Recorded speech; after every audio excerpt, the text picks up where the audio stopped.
morning. I wasn't going to make a video today, but I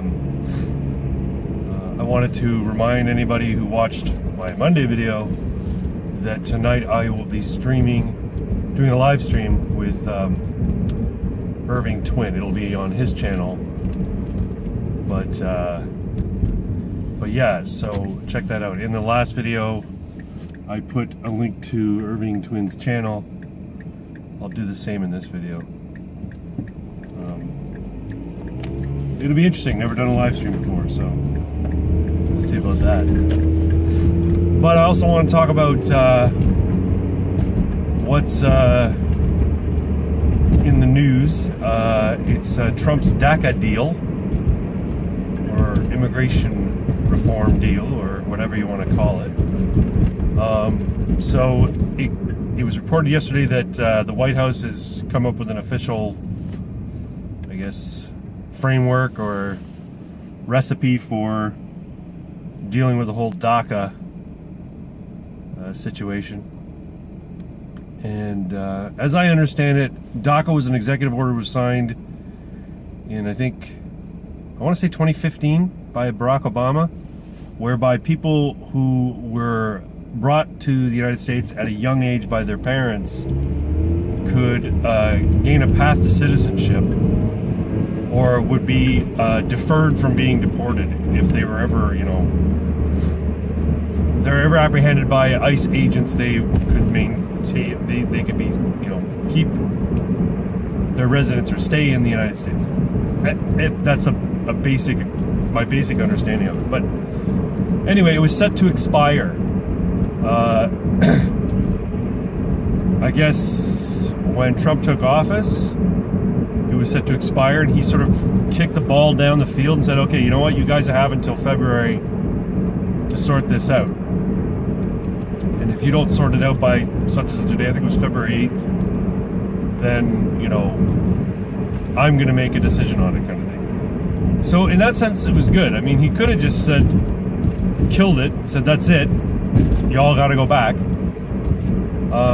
But he said, no, you know what? This is something that needs to be done legislatively. It's not something that should have been done via executive order, which is true. It's a completely unconstitutional thing for this president, the sitting president, to just make blanket legislation regarding the status of people living in the United States, whether or not they're documented. It's something that the Congress should have done. Anyway. So Trump kicked it down the field and gave him to February 8th, and now he's come up with a framework. I guess they tried to have that meeting, and apparently it was a very good meeting because people were like, oh, Trump's being really, reasonable. He's not being bombastic, and he's being, he's being cordial and polite, which, is not something that he's known for, with the lawmakers in the room. And then the Democrats couldn't come to a decision on it, or wouldn't play ball, so to speak. So the White House released their framework, saying, look, this is what we've got on the table, and details are, it's going to give a path to citizenship for 1.8 million illegal aliens in the United States who fall under the DACA provisions. And that's keeping about, I think it was 759,000 people who applied under the deferment program under the Obama administration within the time frame, and another 750 or so thousand who did not. They're included as well. So 1.8 million illegal immigrants, illegal aliens, given a path to citizenship,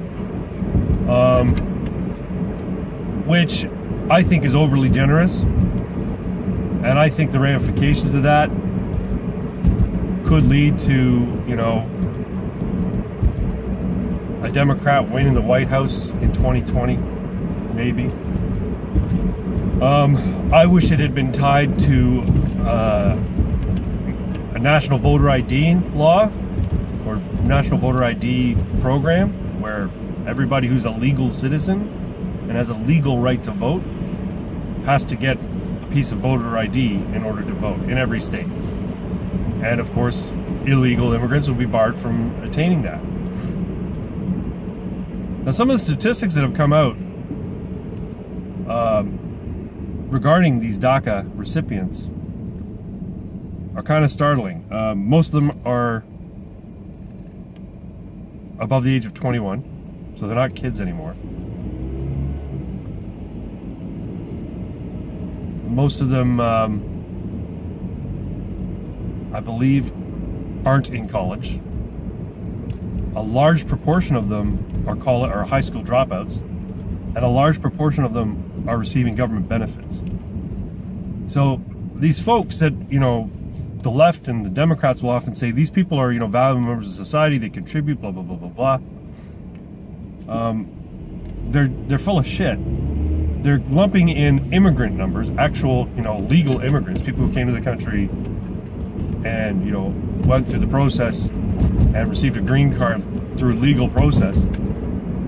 They pay a lot in taxes. They are, contributors to the economy in the U.S. Illegals, not so much. DACA kids, not so much. And again, not kids, right? A large proportion of them are above the age of 25. But the majority of them are above the age of 21. So, they have, they're legal adults. They should be taking responsibility for their own lives and stop blaming the fact that their parents brought them there when they were young. Okay, you're now an adult. What are you going to do about it? Anyway, I think it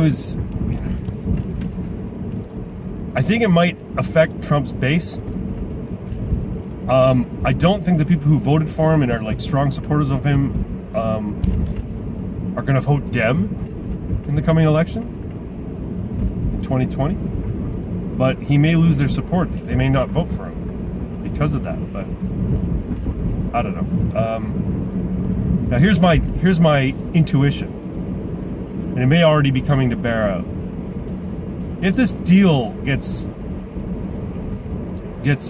moves forward, there's traction on it, and I'm hearing rumblings that there isn't. Apparently, Dems have rejected the deal already, which only works to Trump's favor.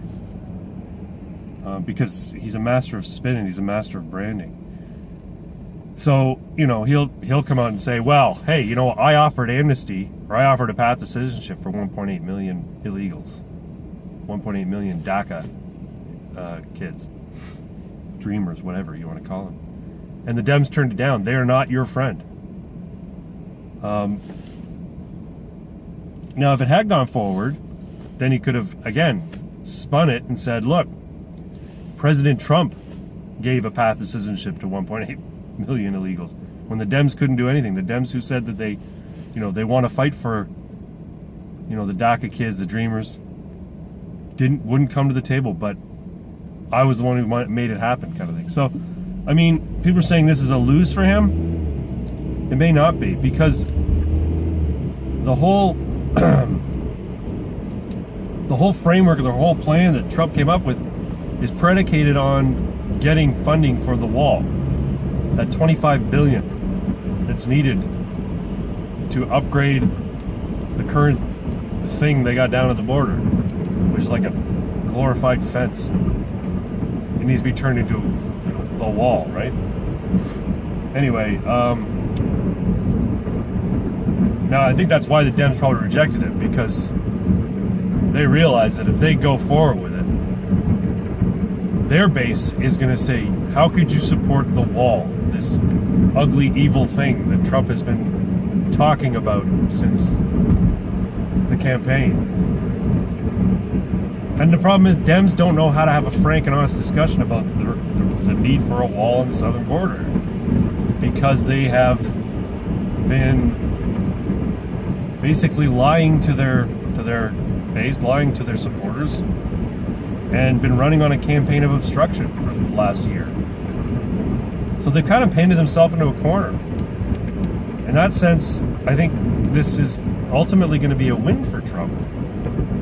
Now, personally, I don't think it should have been as generous. I think it should have been something that's like, a little bit more draconian. My thought was, here, you've got 90 days to self-deport. If you're in the country illegally, I don't care when you came, how you got here, but if you're in the country illegally, you have 90 days to self-deport. And you have 120 days, if you qualify, to apply under the DACA fast track program, or whatever the hell you want to call it. And that'll put your application near the top. Not at the top, but near the top. And if it's a clean application and everything checks out, then you could find yourself with a green card in, you know, time frame X. And I think that's, you know, I guess it's kind of strict, but I think it's fair. You know, how you got here, who brought you here is irrelevant. The point is, you're not here legally. I say here like I'm in the United States, but you're not in the United States legally. So you don't have a right to be making these demands, especially when the statistics bear out the fact that you're not exactly the, you know, the shining model citizens that are deserving of special treatment, right? The people who deserve special treatment are the folks who are the folks who make something of themselves. Don't drop out of high school. Don't drop out of college. Don't collect government benefits. Anyway, we'll see what happens. But I mean, so much of what goes on in the White House is misreported, underreported, skewed, spun by the media. That it's tough to know exactly what's going on, but and social media is no good either. I mean, it's a great source for getting people's points of view, but there's a lot of shit on social media that just isn't at all helpful. Anyway, I'm at work now. Once again, just as a reminder, I'm going to be on Irving Twins' channel tonight on a live stream. I think he said it starts around 7 p.m. But again, I'll link to his channel in the description. Thanks for watching, and talk to you later.